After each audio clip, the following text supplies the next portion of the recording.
So we have our special guest speaker, Miranda Toney. Hi. Nice to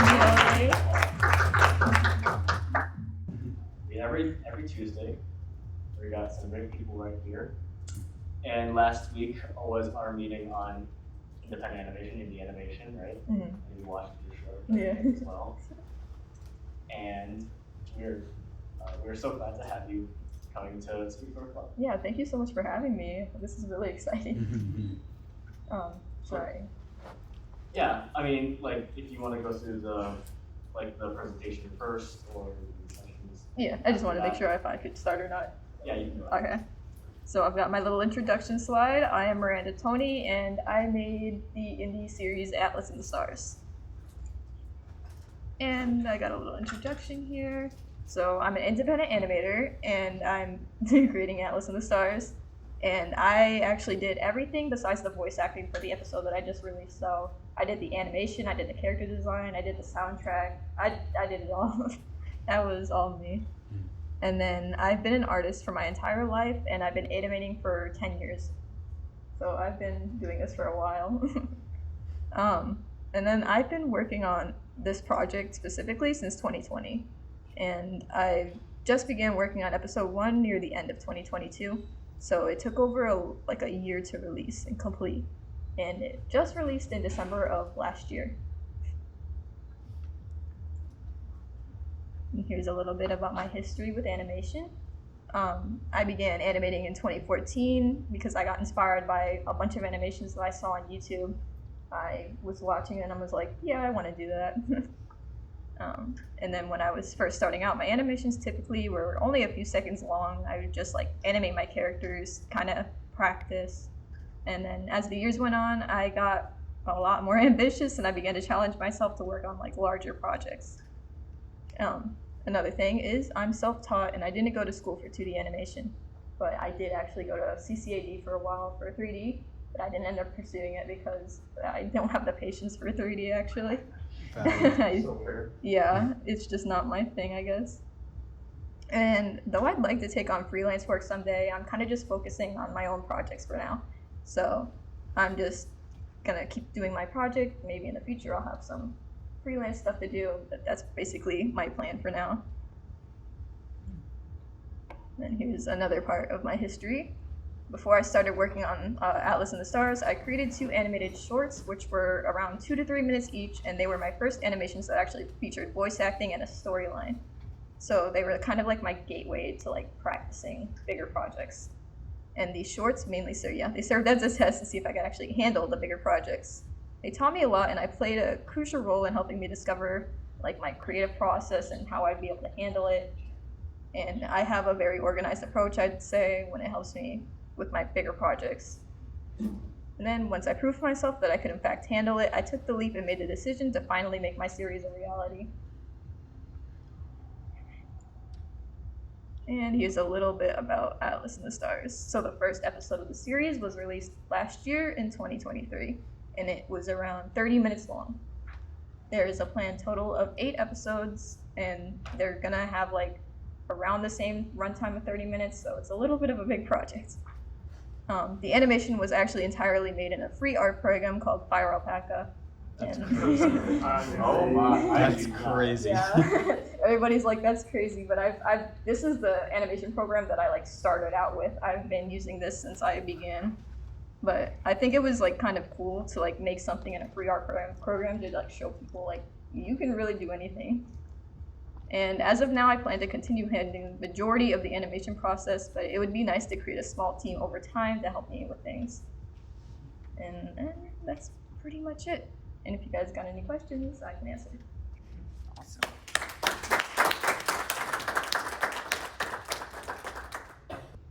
Some of the questions that we have, we'll start with this. So, what would you say was the inspiration for the concept and the characters of Atlas in the Stars? So there were a lot of little inspirations that I took from some of my favorite medias, but the main one that started this whole thing was a game called No Man's Sky. That game really set this all into motion. I played that game and I was like, I want to make a space character, so I did, and now I'm here. And I had no idea it would get this big, you know? Yeah, definitely it's gone its way. Yeah, I've known about No Man's Sky since it first released, and it was kind of a disaster release, but like they really pulled themselves together, and I think that's really inspiring, honestly. And the gameplay is just amazing, and I love the visuals. That's like what really pulled me in. Like that's just my kind of vibes. And that's like, I want those vibes for my series, you know. So that was kind of like the main inspiration, and also the music for that game too. There was this song called Outlier, which was the main inspiration for Atlas's theme, actually. Nice. But yeah. All right. What made you want to make Atlas and the Stars rather than perhaps pitching it to a studio of some kind, getting it picked up like that typical animated series? So I've just basically been doing my animations on my own for like forever. So I guess it just felt natural to me. And then also seeing like the rise of indie animation, I was like inspired because people were like proving that you could do it without a studio. So I really like this direction that we're going with indie animation because you can do it without a studio. A lot of indie animations have proved that with like Lackadaisy, Hazbin Hotel, like those are like really inspiring, honestly. But yeah. Awesome. That actually leads well into the next question.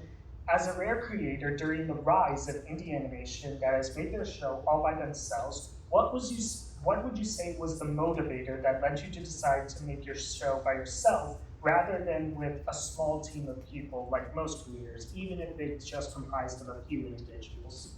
So I have never had like experience working with other people like on projects. Like I've never had that experience, and I didn't want to like jump into something that I wasn't going to be able to handle, you know.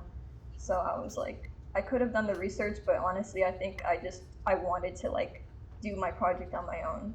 And it would be nice, like I said, to like branch off in the future to kind of like get together a small team now that I'm like a little more knowledgeable about like how it goes on. But it just felt natural to me again that I would just like, I handled all these other projects on my own. I guess I just handle it again. And it was like 30 minutes long, so it was definitely a big jump. But I was like, I just had this like passion for this that I was like, I can do this. Like, there's no way I can't do this.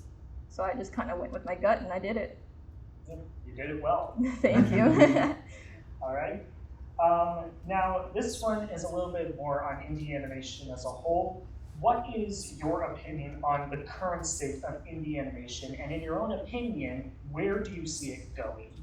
So I think that it is going in a good direction, but there is obviously like a little bit of flaws, mainly with like the funding. That's like one of the biggest issues with indie is you got to get that funding. So I think if we could figure out a way around that, I think the one thing that I really want like people to kind of let go is that they have like this huge expectation for indie projects to have like this TV series budget, and I don't think they need to do this. I think that indie animation should be like embracing the fact that they don't have to have like a traditional studio kind of approach to it. And if like you can cut down the budget, you can cut down the animation, you can still make your project. But I think that could really solve that funding issue, you know. But I do like the direction that indie is going. I think it is going to be sustainable and eventually, but yeah. The first question I really want to ask was like, what was your inspiration for the ship designs? Because I really liked like how they looked and felt. So I'm always curious. Again, it was No Man's Sky that was like a lot of the inspiration for this series. There's it's called the Radiant Pillar, I think, in No Man's Sky. It is like the main inspiration that I used for Atlas's ship, and then I kind of just like used like a lot of the background ships. I was like kind of just drawing inspiration from those. Like again with the visuals, I think it's just that was my vibes that I was going for, and No Man's Sky like kind of had that, so I was able to reference those for the series. The other question I wanted to ask was, how did you go about finding voice talent for Alice in the Stars? So all I did actually was just like post my casting calls on Twitter, which is what I see a lot of projects doing. And I posted like, it was for the little short that I did. It was the goggles and a shortcut animation. And I got a lot of auditions for those, but I ended up getting Atlas and Atmosphere's voice actor from just posting it on Twitter and stuff. So if you post it, voice actors are gonna like approach you and stuff. Like it's pretty easy to get them. But that's how I went about that. And then I really loved hearing that you both did the animation yourself, but also the entire soundtrack. What was your process with making the music there? It was a bit of a crunch, honestly, but it was actually my first time making a soundtrack like this. I didn't really have that much experience with music, so there is like I can see like the little flaws that I had with the soundtrack, but I'm already like seeing what I can how I'm gonna improve this, how am I gonna change this in the next episode. So I'm already like learning, and that's what I like about it. I get to learn a lot from this project. But the soundtrack, yeah, I was like using like inspirations from like some songs that I liked, and I was like, ooh, I like how this is doing that. I like how this is sounding, and yeah, I created the soundtrack. I think it took me a little over a month, but yeah, it was that was the crunch part of the project. What I liked hearing about like what you were talking about, like how you gave your presentation, about like hearing like your story and like your processes of like you making this project over years, is that it really wasn't over just like the 1 or 2 years that you made it. It was even longer of a process. It was like you like developing like you as your arts, like thinking about like combining like your like your interest in like games, and also like seeing like how the animation like industry is growing, and you decided to do it like, okay, I'm gonna make the decision, the big decision to do it, and I'm gonna do it now. Mm-hmm. What would you say about like how that like all combined, and what made you decide to do it in like the now and take on such a big project in that as well? And what would you say to like other creators, maybe some in this room or maybe some like out there in the audience out there that that also are thinking about doing things like this? So I'm always like kind of like pushing like you're never gonna have like the right moment to do something. You just need to do it now, and you don't want to rush into a project, but you do want to like just if you feel it, you're gonna just do it. Just don't let that feeling go, When for me, I don't know. I've been like developing this project since 2020, like I said, and it was just like constant development. And I made the little short animations to kind of like push my way into like, man, can I do this? Could this be a series? And once I did that, I was like, it can. So I started actually like developing the first episode. I was like writing it and like developing it and seeing how it could go. And it wasn't even supposed to be like 30 minutes long. I think I was estimating it to be like 15, but the pacing kind of got away from me, so it ended up being 30, so a little bit more ambitious than I had originally planned.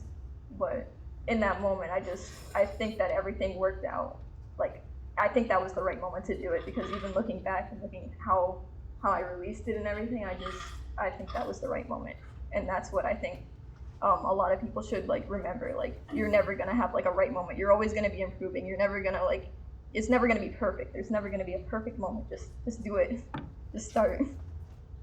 Even if it's like starting out small. I think people should like start out small, honestly, before like jumping into a huge thing. But like, as long as you're like just starting it in general, like whatever it is, it's good.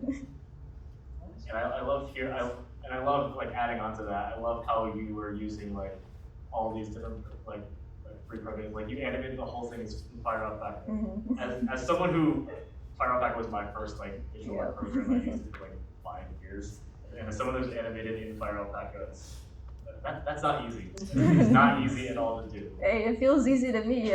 I've been using it for so long. It's just natural, yeah. I mean, hey, like, use what's comfort for you. What would you say about the comfort level of like the programs you were using, and like new skills you have to learn along the way? Okay, so learning new programs, it seems intimidating, but if you like just look up tutorials and stuff, that's what I did. I had to do that for Free Loop Studio, which is what I've used for the music. I've never used it before. I literally bought it just to do the episode's soundtrack, and it was like completely new. But what I do when I get new programs, I just start pressing buttons until I figure out what works and what doesn't. And I looked at tutorials and kind of like figured out how to do what I needed to do. If a program seems like intimidating, I promise you, just keep pressing like a few buttons, watch tutorials, and it'll become easier. And if you're trying to like figure out what program to use for your projects, I do recommend like researching and like seeing what would probably be the best for you to use, but also like what's most comfortable for you. Because honestly, it doesn't matter what program you use. It all depends on your talent and like how you use it, how you utilize it. So don't like be like, oh, this program is so expensive, or like, I need this program. You don't. You can honestly settle for like the little ones and still get what you want to do. Right. Awesome. I think we're gonna open up to everyone who wants to ask. David, you don't count, but yeah, go ahead. I have character design questions. So for all your characters, what were some really important character design rules that you wanted to focus on? Like, did you focus heavily on colors or shape? I did focus heavily on shape, I think. I don't think I have like an example to pull up.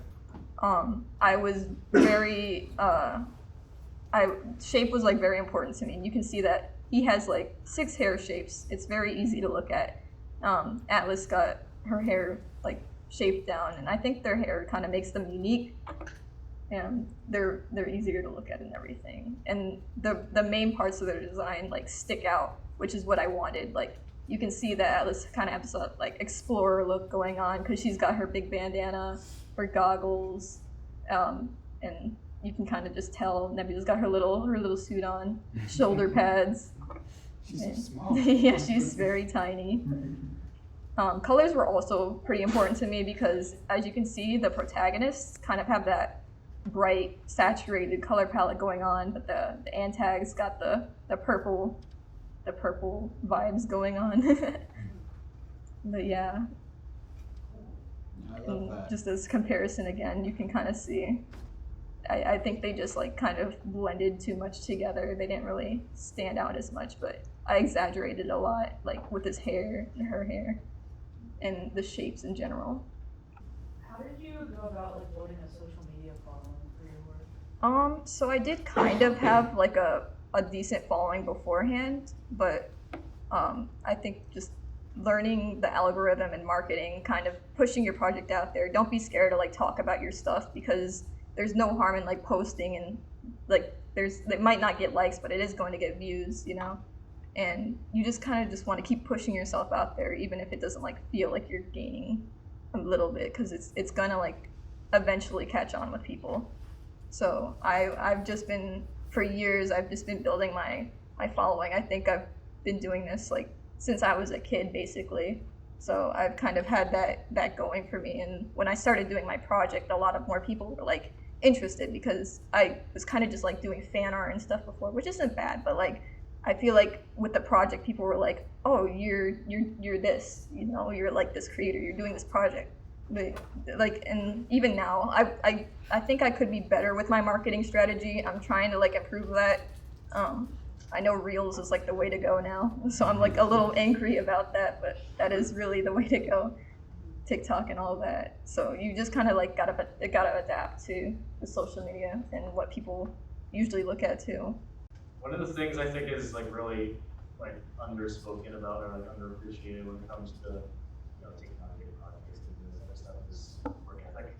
Is like, you know, you have a whole 30-minute project and you decide to dedicate however many hours to it and to only this for a certain amount of time. What would you say about your process of that and like how you get into the right mindset in order to like sit down and make sure you get work done?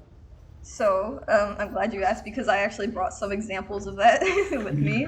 That You told I me can- to call students about. Yeah. So I developed like this thing called a progress log, and it has helped me tremendously with like working on this project, because actually seeing my progress in front of me just helps me like stay on track and stay motivated. And that's what I did for this entire episode. And it's not just this, I had like a Trello board where I would have the shots like displayed, and I would mark them off as I completed them. As you can see, I've like, if I didn't do work that day, I would kind of just mark it as no work, and then I would mark what I did. So I work on the scenes, like I have one scene that I work on. I don't work on multiple at a time. I work on one scene. I focus on one thing at a time. And I would do I would do things in bulk. So I would do the keyframes in bulk, I would do the in-betweens in bulk, I would do the coloring in bulk, just to kind of like, move me along more. So like I would write like, if I got 5 keys done, 1 in-betweens, 1 color, that's what I did in a day, so I wrote it down. 4 color, 3 lip sync, 5 composition, 2 backgrounds, I would write that down. That's my progress log. And I also have one more thing.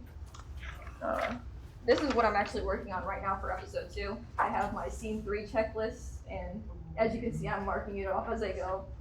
And again, I have this on my computer as well. I'm a very like paper, like note person. I have sticky notes everywhere. I like seeing my progress. It helps me a lot, because sometimes I get demotivated. I'm like, I'm not making enough progress, but I really am. I'm assuming that there was probably like already like a story planned for the first episode, but did you ever encounter a situation where you were creating everything and then you were just like, I kind of want to change this all of a sudden? And yeah, I actually do have a story about that for episode 2. I wrote the episode, I sent it out like earlier this year. A little time went past and I was like, I don't know if I want to like stick with this scene, because it just wasn't sticking for me. Like the dialogue just wasn't hitting the way I needed it to. But it was mainly like my writing. I was just like, I don't think this is going to hit the way I needed to. I need to redo this. So I bit the bullet and I rewrote what I needed to, and I sent it back out. So I'm like pretty happy with my decision, honestly, because I want this episode to be the best that it can be. I know you said you have a log, but did you also have someone else like holding you accountable, or was it just you? It was mainly just me. I mean, I had my friends kind of like cheering me on, but it was mainly just me kind of like, okay, I gotta get this done, I want to get this done. Like, I don't know, I feel like I just had like so much passion for this, and I still do, but it just like, it kept me going so much throughout this whole process. I just really want to get this out there, not only for myself, but like for everybody, What were your main inspirations for like the alien character designs? Because they're so cool, and I'm like wondering what you drew from to design them. I can actually probably like pull up the picture and name what the specific inspirations were. So with Atmosphere, there was this Disney movie. It was called Raya and the Last Dragon. The dragon character got me inspired for him, and his design was like a lot different. It was like it didn't look like this, but that was like the main inspiration for him.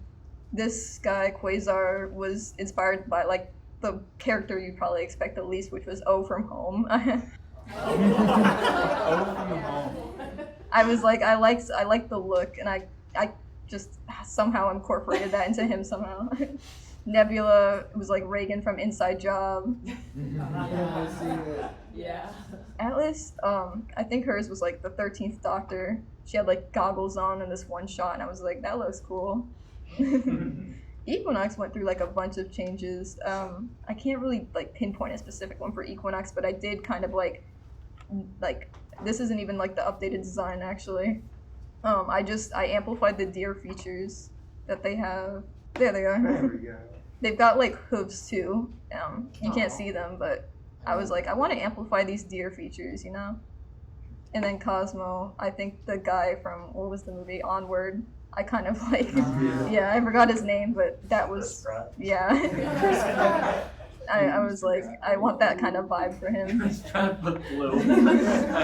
Yeah. Basically, do you have like any type of organization for like your creatures, or do you just like, I want to give this one a deer vibe? Like, what are the subcategories? Yeah. What are the species? Yeah. I do have I have like species charts for some of them. As you can see, this is really pixelated, but I do kind of have them split up. There is like some like characters that just have like, they're not a part of a species. They're more in the background. I'm just like throwing whatever on them because they're background characters. They don't really need to stand out too much, but the main characters all have like little species that they're a part of, and they have like specific traits that they have. You can see like their skin tones range from this color. They've got the ears, the paw pads, the tails. These guys got like blue skin, horns, tails, claws. And there's more, but I don't think Google's gonna. Oh wait, there's also humans. Even humans have, yeah. Four fingers. I created humans. But, yeah, they got four Created all fingers. humans. Yeah. Yep. They got the colored eyes. I actually do have a question about the characters. Who would you say is your favorite character? That's like Of asking what your course. favorite kid is. Well, I mean, you can do that. I was thinking. I have a favorite kid. Okay. Okay. How about this? How about I make it easier? Who's your favorite character to draw? Like when you're drawing this character, who gives you the easiest time? Who's the well-behaved child? I'm gonna have to say that's Nebula. She's my favorite to draw. You can see her on this like post. Never mind. You can see her right here. She's got like the simplest shape. She doesn't have that many colors. Everybody else gives me a hard time, especially like Atmosphere. I'm learning that he's like a rainbow. He has so many colors I have to focus on. But Nebula, she's got like just very simple shape. She's short, like, and I also like really love pushing her expressions. I don't have any examples of this because it's all from episode 2, but she's gotten very expressive with this episode, and I love making her just angry. I love pushing those expressions. It's very fun to work with. But no, I don't have a favorite character because I can't choose. They're all my favorites. Has production on episode 2 already started? Yeah, So that how started. Far along are you? That started back.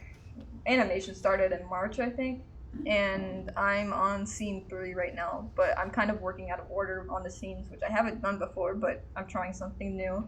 I have scene 2, which is almost fully animated. Scene 3 is like getting there, and then I'm gonna work on scene 1 for the remainder of this year, and I should have those 3 scenes finished up by the end of the year. How many scenes, if you can say that, does the episode comprise of? There's 6 scenes in total. The first episode also had 6 scenes, so I'm kind of like trying to like stay in that 6 scene bracket. But there is 6 scenes for this one, and I this year I want to get the 3 done. Next year I'm gonna do the rest of the other 3, and hopefully I'll have it out sometime next year. But you never know how that goes, so wishful thinking. I was wondering a bit about the story process, like how you got from an idea to like a fully fleshed out story and world. So I don't think I like started off with writing, honestly. I started off with just making Atlas because I was inspired by No Man's Sky, and I was like, I want to make a space character. And then I started like exploring her through artwork, basically. I would draw pictures and they would kind of have stories behind them, and I would just kind of start working with that. And I did like eventually like immediately jump into like, I should expand on this. I'm gonna write about this. So I started like writing some lore for her. It started with her, it started branching out into like a whole world, started with more characters, and as it went on, I'm just like, this could be a thing, this could be like a full thing, you know? So I just kept like writing and figuring out the loopholes. Oh, this doesn't work, I gotta fix that, you know? I gotta change that, this works better, this doesn't work better. So it was just like trial and error, I guess, you know? And I got to where I was just by just continuing my writing and exploring the story through art and just figuring it out from there. And I also did bring more stuff. I think this is like the last of it, basically. I'm not gonna pass this one around because it does have like spoilers from episode 2. But this is what I like while I was working and writing for the episode. I would have like these notes, and it would be like I would have my thoughts and like, oh, I highlight this needs to be important, this needs to be in the script, or like what doesn't work, or if there's like loopholes. And there's like a lot of pages here. Like my writing, there I was figuring out a lot, and I blocked off some of those. I couldn't be too safe, but Perfect, I love that. as you can see, More redacted. that's just my signature. I think I was working on my signature. That's so valid. This is like a scrapped scene, but like I would like draw out some of the like shots. Little thumbnailing. Yeah, and I would like see if that would work. And then this is just I can't show I that. love that. It's a And- act. Even like with the naming system, I would write down, ooh, these names sound cool. Like I was trying to name one of the towns in the series, so I wrote down a lot of my options that I had, and then I would just start crossing out, nah, that one doesn't sound cool. But like I landed on a name for the town, so I just kind of like write down the names. And then there's like even some for like background characters or like species names, and I would just kind of figure out that from there. And again, I can't pass this one around. Did you do full-fledged storyboards, or is this all you did? No, I did full-fledged storyboards, but these were kind of like the thumbs to help me. Usually the episodes start out with me making outlines, which is what this is. And, wait, let me pick this side. So I split all the scenes up into like little summaries basically, and it helps me like kind of get started on the script. So I would write down what would happen in each scene, what's like the most important, what happened, you know. I would write down my notes. As you can see here, not really, it's really far away, but there's like scene 2 and scene 3, I ended up swapping them just because I think it flows better. So when the episode is actually finalized, the scenes are gonna be like reversed because they flow better. Yeah, there's like notes, I'd write down a bunch of notes, and then after the outlines are done, I'd just like jump into the script. It's just like rough draft after rough draft after rough draft until I finally got where I wanted to be. What would you say for you is the most difficult part when creating the episode? Like, what part of it do you find most challenging? The dialogue, I think, because it's like you can have the story right now, you can have the story perfect, but sometimes if the character like says something and it just doesn't hit, it's gonna like throw the whole thing away. So I think dialogue is like one of the more difficult parts for me, because it's like I stress out about like making sure that every like moment hits as hard as it needs to, you know. And that's why, like I said before, when I had to like send it back out, because I was like, this isn't hitting the way I need it to, so I need to change that.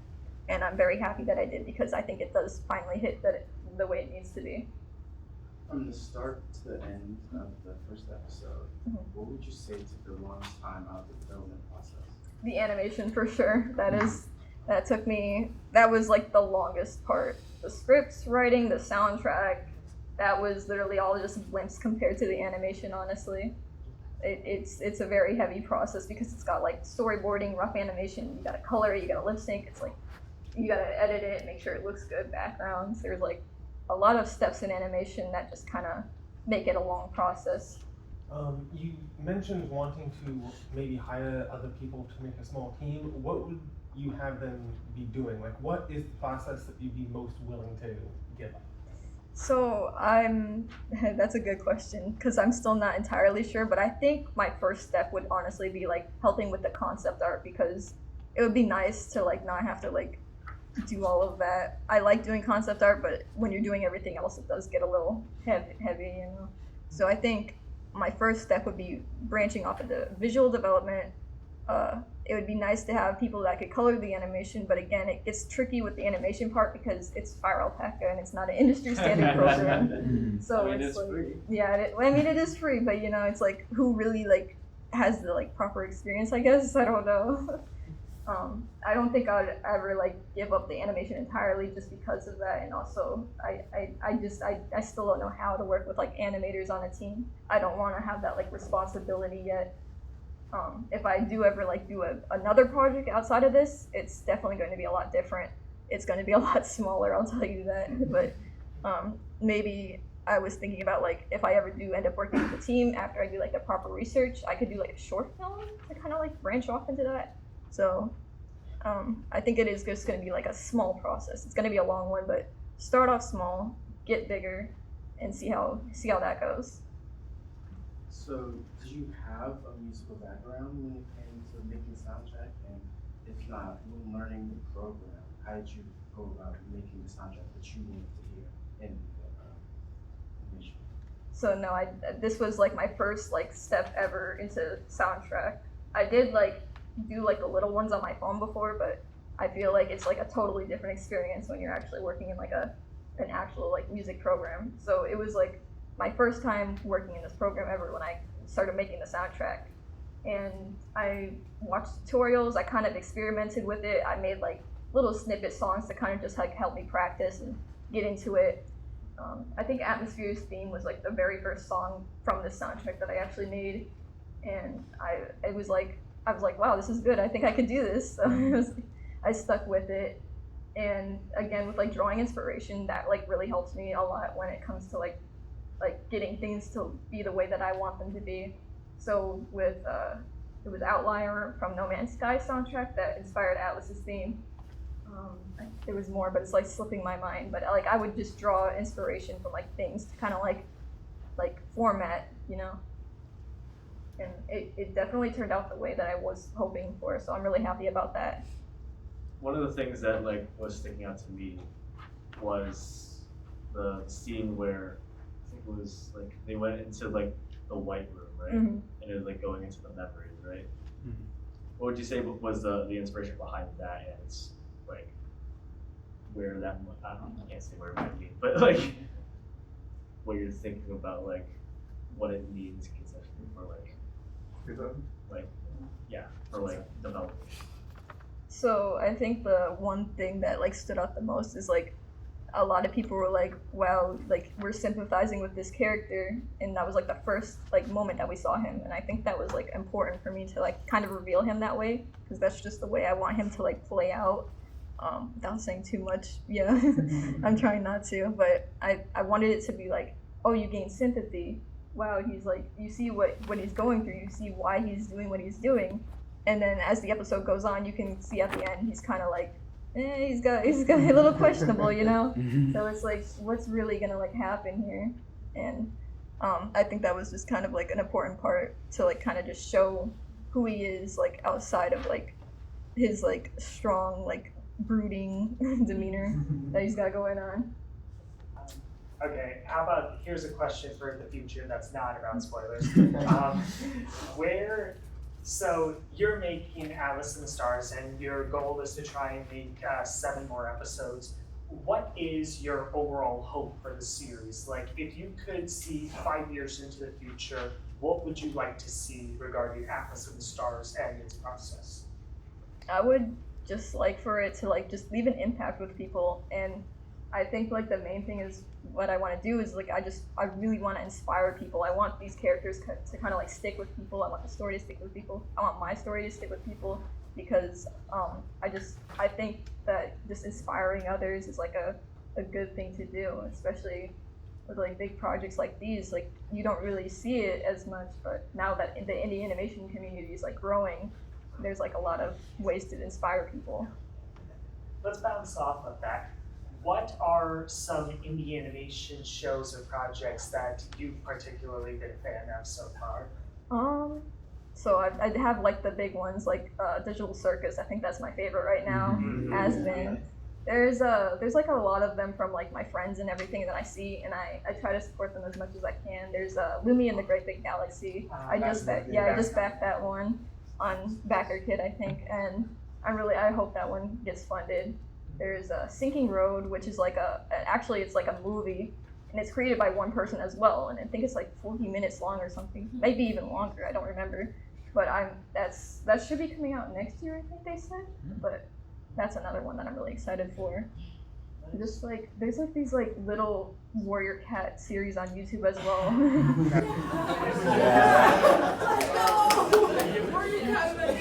You don't know what you did by saying that. Oh my gosh, Warrior Cats was like my main inspiration growing up. It was those multi-animator projects that got me on. I think it was called The Stolen Hope. I just watched that one and it was like amazing. There was Dragon's Blood, that was also really good. There's one more, it was, I forgot the name. I think it was like The Power of a True Hero. And these were like all made by like one person as well. I think one of them literally had like 12 episodes made by one person, which was like crazy to me because it was like fully animated. But I found those inspiring as well. Very silly. Is there a reason or like a thing that Atmosphere does to keep his hair smooth from not moving? I would like to imagine that he does have like a very good hair routine out of anybody. He's gotta be. He's got Yeah. the Strongest hair gel in. Yeah, he's got the strongest hair gel in the galaxy. Yes. Do you work in like a little studio or do you work at home? I work at home, but I guess I kind of make it into a studio. I've got like a good setup. I got like 2 monitors. I've got my tablet and everything. I've got like my collection of Atlas stuff to kind of keep me motivated, you know. But yeah, it's just in my room. we dive into that, what exactly does your work environment look when What it is your comes to room? No. Well, I your mean, home address? well, I mean, you clearly got your work routine written down and stuff, but like through the day, how do you split that up in your makeshift studio, how should you say? Well, I mean, my mornings, I guess, are like pretty solidified. Like, I have like a strict morning routine that I try to stick by. But the rest of my day and like how much work I get done is kind of like random. Like, some days I'll be feeling it. Some days I'm just like, I'm not gonna work today, so I don't. But when I do work, it is usually like throughout the entire day.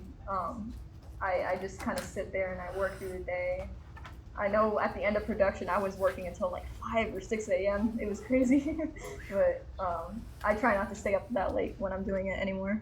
But So you do this full time then? yeah, this is full time. I do art on the side as well, like commissions and stuff. And this is just what I do, I guess.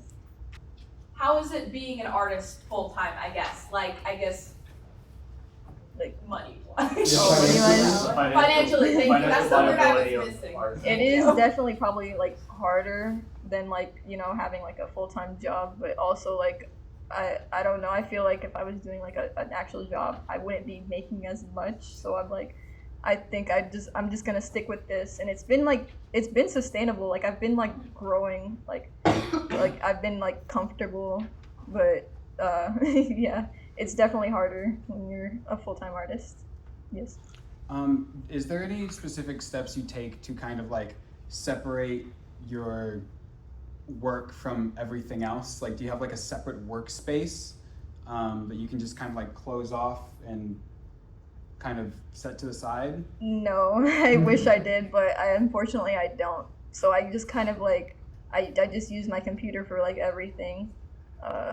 I think I get into like a different mindset when I'm in work mode though, like when I'm working on this project. Like when I'm doing commissions or something, it's like a whole totally different mindset. I feel like this one is like more like grindy, like I'm like, oh, I gotta get this done, I gotta get this done. But like with commissions, it's more like, yeah, I'll get this done today, I'll get that done today. So I don't think it like affects anything, I guess, but it would be nice to kind of like get more room in the future to kind of like separate that. I'd like to have like a separate office or something. Here's actually a little bit of a diverting question from Atlas. So I noticed that you do technically have like another property with your short Jam, the Super Dog. We actually watched that short for the Indianation meeting last week, and I don't know, I guess I'm just curious, where's that in regards, in your head regarding the progress and stuff? Like, I only say this because I noticed that in some of your portfolio-based stuff, you do mention it, and I'm curious, do you ever have plans to expand upon that world as well, since it was a short like Atlas, or is it just like a one-time thing that you just bring up to say, hey, I also did this? I do want to work on it after Atlas, but I have no idea when that will be. If Atlas can like, if I can like get a bigger team for it someday, then maybe I'll have like more time to work on Jam or something. But it is going to, like I said, it's going to be like a completely different process with Jam, and I do want it to be a series, but I want it to be like way less demanding. Like I don't want it to be 30-minute episodes. I think just like maybe 5-minute, 7-minute episodes would like work perfectly for what I'm trying to tell with that one.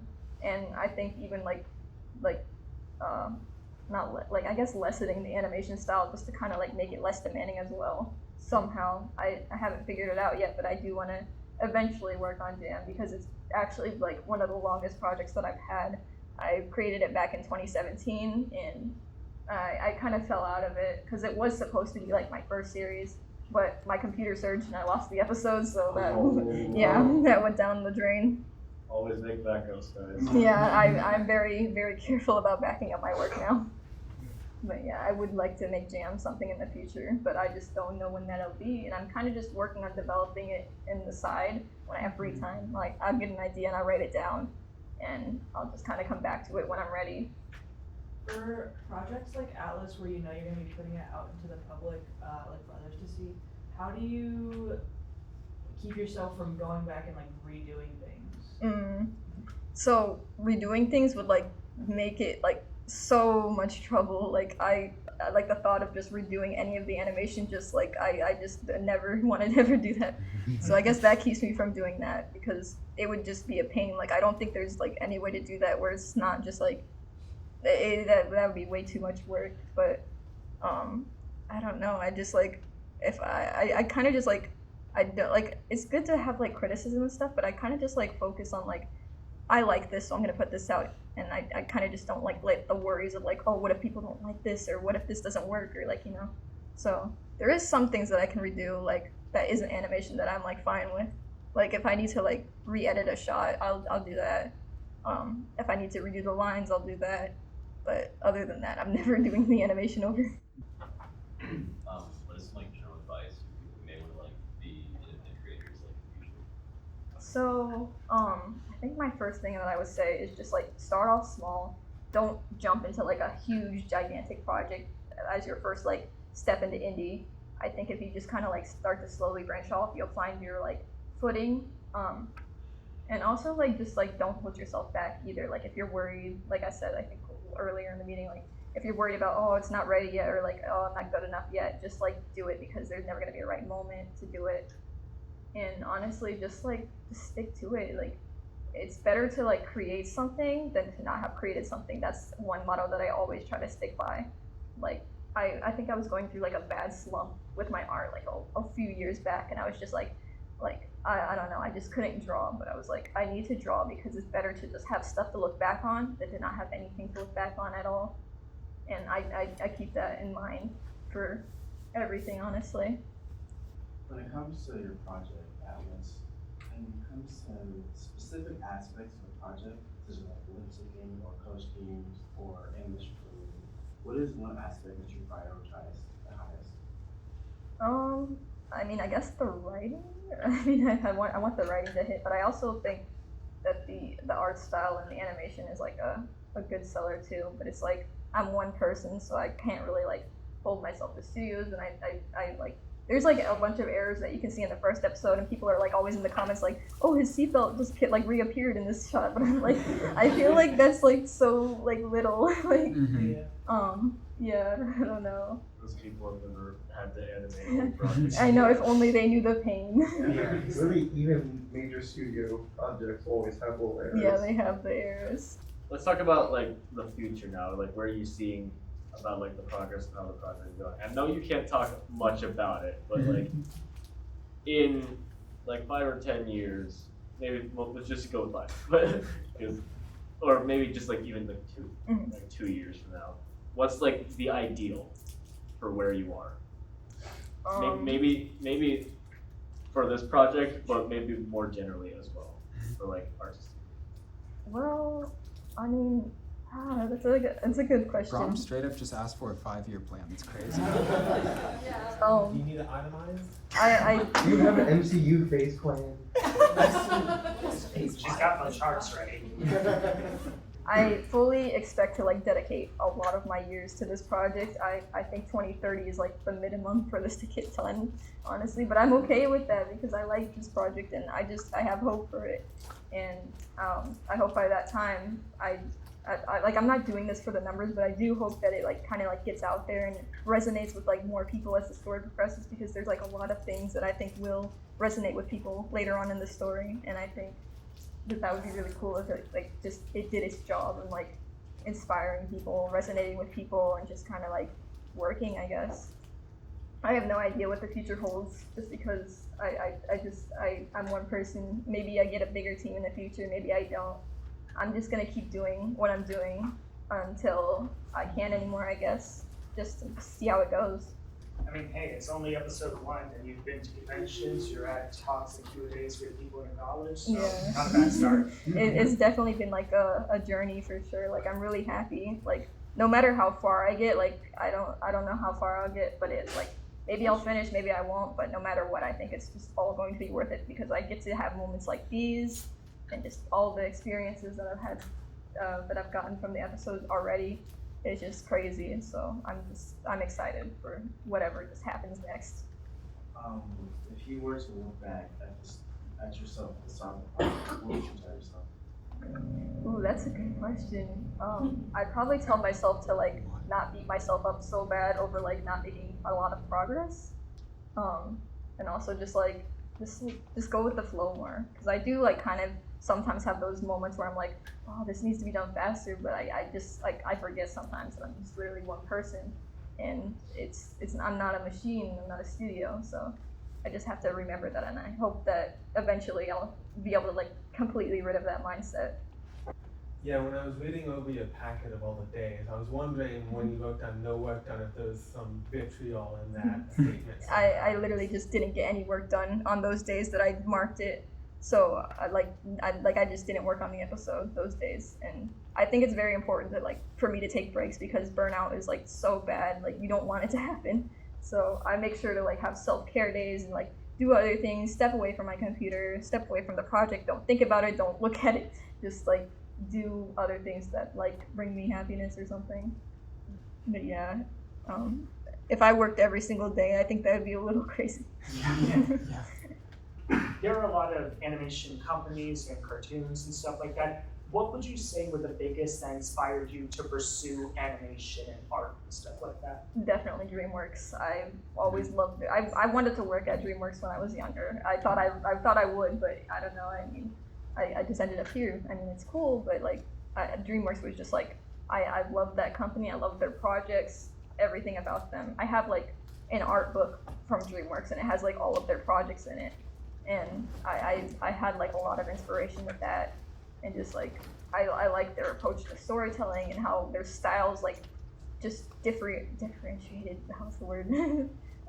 The styles were just like so different between every movie, and they experiment a lot, and I like it. What's your favorite DreamWorks show? It's gotta be Trolls. I love Trolls. It's so cute. I love that movie. Thank you. Which Trolls movie is your favorite? Oh my god. How many are there? I'm like, I think the first movie is like always gonna hold like a special place in my heart, because it had like a different vibe compared to the other two. I do like the second one the most, I think, just because of how like much it branched off, and I just like how they did that. But I think the first movie had like a slightly darker tone to it, and I kind of liked that. I like how they handled that. I just liked it.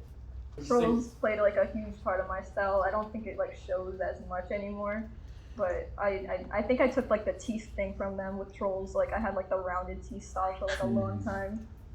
That's interesting, considering that most of DreamWorks stuff is 3D, and you said you didn't want to do 3D. Well, I mean, I did want to pursue it at one point, but I You stopped. yeah, I stopped because it was like, I think it's just too tedious for me. I have branched off into 3D like recently as well. Like I kind of just like fall into it, fall back out, fall into it, kind of experiment, but I just don't think it's like my main thing. It's fun to do on the side, but I don't have the patience for it. Here's a little question, and if this is like trekking too much into spoiler territory, then that's fine. I'm just curious about, so the one character you said, the one deer character, I'm fairly certain they're not in episode 1, so is it fair to say that they're going to be in episode 2 or on forward? Oh yeah, they appear in episode 2. You'll get to meet them in 2. Is there anything you can tell us about the character, or should we just stay strictly no? I No mean, pressure. I can say that they're like a farmer.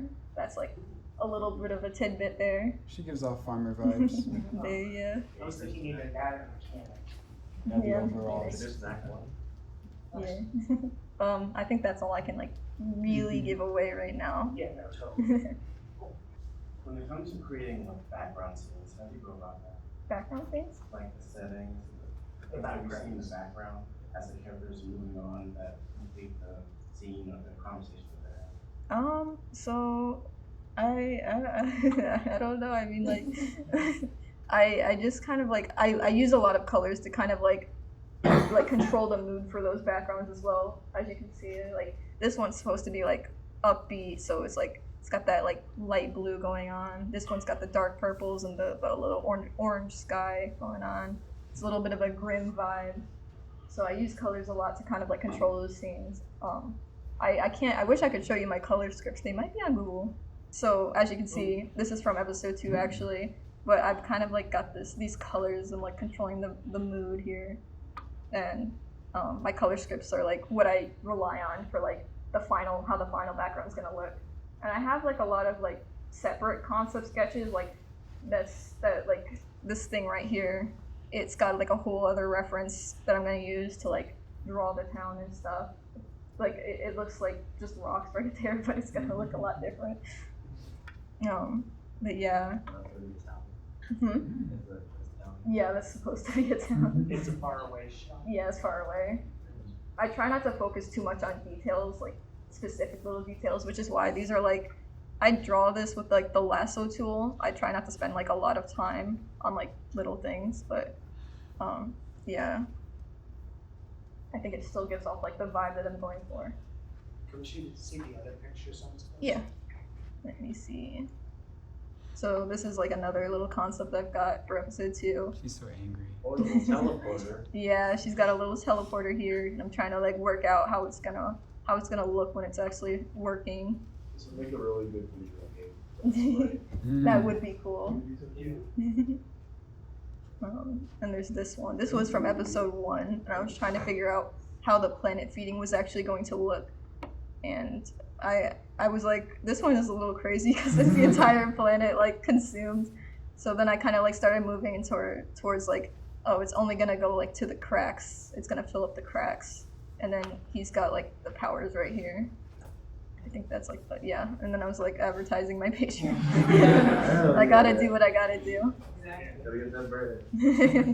Is that them in vacation wear? Yeah, that's actually a comic series that my friend is handling.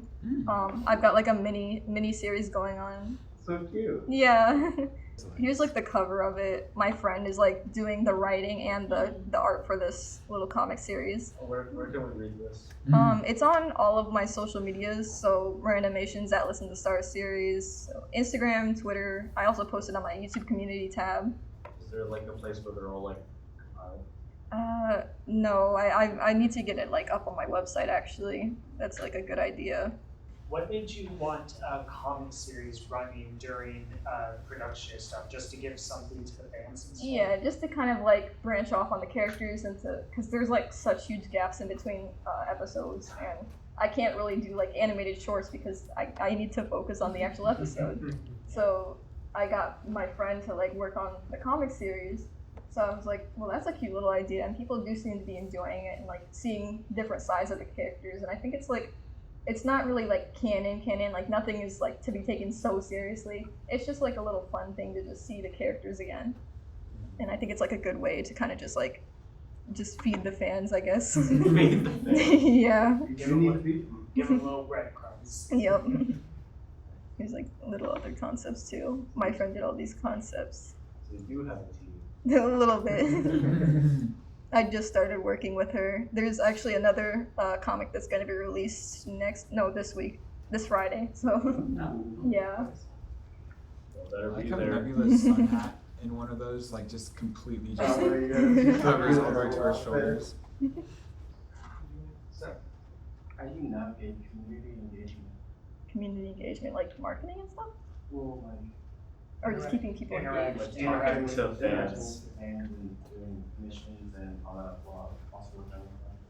So, I mean, I have like this Discord server for Atlas and the Stars, and there's like people pretty active, like people like talk to each other about the show in there. So I guess that's like one of the main ways that I keep my fans engaged right now. I try to make like my posts a little interactive, so like I don't know how to describe it, but like if there's something in the picture or the caption, like it'll kind of like prompt fans to like kind of talk about it in the comments to kind of like start discussions. For commissions, I don't really advertise those like on my main social medias. I kind of advertise them on the side. So I haven't been taking as many like recently, but I kind of just like, I'll throw up like a post like, hey, I'm taking commissions, people like buy them, I'll complete them and everything. And that's basically that. I was just curious, like, how in detail you went with your world building. Like, do you map out the background, or you just kind of have an idea of what it looks like? I don't have like huge like maps of the world. I do just kind of like focus on like one at a time. I do have like a general idea of like the layout, but like just the little things in general. Like I don't really focus on the things that we can't see, if that makes sense. So like I want to spend like all of my focus on the shots that we do see, like the places that we are going to be spending time in. I kind of develop those more. Yeah, I try to put all my focus into those. Just out of curiosity, do you think you'd ever want to make like a print version of the comic? We have been discussing that, but I'm not entirely sure yet. It's kind of like a maybe thing right now, but that would be cool. I definitely have to talk to her about that. Here's a question. What exactly, can you maybe give us a little insight on what it was like to create merchandise and stuff for Atmosphere Stars? Like, Yeah. because you sell a lot of things like buttons that are in specific shapes, not just round. Your stickers, I saw some acrylic stands, lanyards. Like, how do you go about, finding people to help you with that and then making it? Yeah, so I do have a lot of stuff that you can see. I went through like a lot of different manufacturers for a lot of these. These aren't like made by hand. I do send these out, but the artwork is all like entirely made by me. But there's like a lot of like little manufacturers. I know Vogue Race is like a huge one. I did work with them for a while, but I kind of don't like them anymore. So I had bad experiences, so I'm not going to use them. I've branched off into like smaller manufacturers. Like I did this for the lanyards. Yeah. What else? These were like you can definitely find these. These are like just go through manufacturers and they'll have like different kinds of types of stuff. The prints were like the easiest because those were made here in the States, and it was like I think it was called cat print. So those were like easy. So the rest of them were made outside of the US? Yeah, the rest were made in China. What's that like working with distributors and manufacturers overseas and stuff? I think the worst part of it is the shipping prices. That is horrendous, honestly. Like with these, the shipping was so like it was like a blast in the face how like cheap the shipping was for these. But it definitely depends on the manufacturer because there are some like shady ones out there and you have to be very careful. If you just have to like look into the companies that you're manufacturing with. And I like this one. The Quasar pins got lost. I literally just got him like he was supposed to be at the convention actually. He wasn't because he wasn't there. They had to ship this out like 2 times because the package kept getting lost. But they did end up fixing that, so I was pretty thankful for that. So there's just a bunch of Quasar. Yeah, I think somebody out there just has like a bunch of Quasar pins now. I don't know who, but I imagine they're kind of happy about that. It'd be like 2022 open today and they're just there. Yeah, they're just there. I think that was like the main problem I had with like any of these. I know Vogue Race they gave me like not enough packaging even though I ordered like the packaging that I needed, so I ran out, and that was like a huge issue. They I don't know, it was just bad. And then the shipping, like not the shipping times, but like the actual like production times were like a lot longer than they had told me, so I was like, oh no, am I gonna get these in time? Yeah. Did you make the website yourself or did you? So my mom builds websites and she helped me. I could That's not do nice. this on my own. Because I would say that's like really well made. Yeah, I did like step in at the end to like finish it off. Like I did all this designing, but she like built the base for it basically. Awesome. I know the store was like the hugest pain to set up. She did that, and yeah, but I kind of went in and did everything else. Like I got my gallery. I need to update this though. I got a little contact going. Oh. Yeah, Jam's right there. And then you can see my projects as well. Let's see. Little synopsis, whatever it's called. Little synopsis. Yeah, I don't know why I said it. We got the gallery. And then these little meet the character things so you can get introduced. But yeah. My mom helped me with that one. I'm very thankful. What's your favorite Warrior costume? Oh my gosh, it's been so long. I think I'm always gonna stick with the first series. It's just like so nostalgic for me. Yeah, I remember I was like a kid when I bought those books. I read them in like a day. Like I was obsessed with that series. I think I've reread the first book more than 10 times. Yeah. I would love to reread the series actually again. It's been so long. I think it'd be cool, but I think the first one is always just gonna be that special one, especially with like all the the animators and the maps out there. I think it's just so nostalgic. What other like fandoms are you in? That's a good question because I'm like mainly just obsessed with my characters now. I do have this one show that I just absolutely adore, and it did end up actually like influencing my style. It was Unicorn Warriors Eternal. It was like Was that the kind of costume? yeah. That inspired me so much. I loved like the rubber hose style. The expressions. I started pushing my expressions more because of that, and I was like, wow, this is like so good. This changed my life. That was like one of my main ones that I can think of. I don't think I'm in like any other really fandoms right now. I used to be big on Trolls, Warrior Cats, just a lot of little smaller ones as well. I don't know. Here's something. Do you have anything else planned for the future in regard to Atlas in the Stars? And I mean this in the sense of like, I don't know, creating new projects or going to conventions or doing stuff like that. Do you have anything like that going on in the future? Yeah, I did apply to like a bunch of conventions for next year, so I did hear back from one. I'm going to animate again next year, so yeah, I'll be selling there again. I'm hoping to get in more around Ohio and possibly out of state, but that's like a little scary, so I'm like hesitant about that one still. But I just applied to a bunch, and I think I'll probably hear back in a while because the applications just opened up. But 2025, I want to dedicate to conventions, and I don't know what else. I don't know what else I can do much outside of that. I'm pushing my projects. I do want to attend like smaller markets around town. That would be cool. But yeah, I don't know. I'll just see what the future holds. Yeah. We'll turn it back to you. Any last things you want to say? If anybody is like looking to make a project, like again, just do it. Like it's once you get started, you're gonna like realize it is a long process, but I think that you just need to do it, honestly. Like just have something to look back on. You could fail, you could succeed, you never know. Just have something to hold on to. And if you do make projects, I wish you luck. Wise word. Well, All right. I think everyone can. Yeah.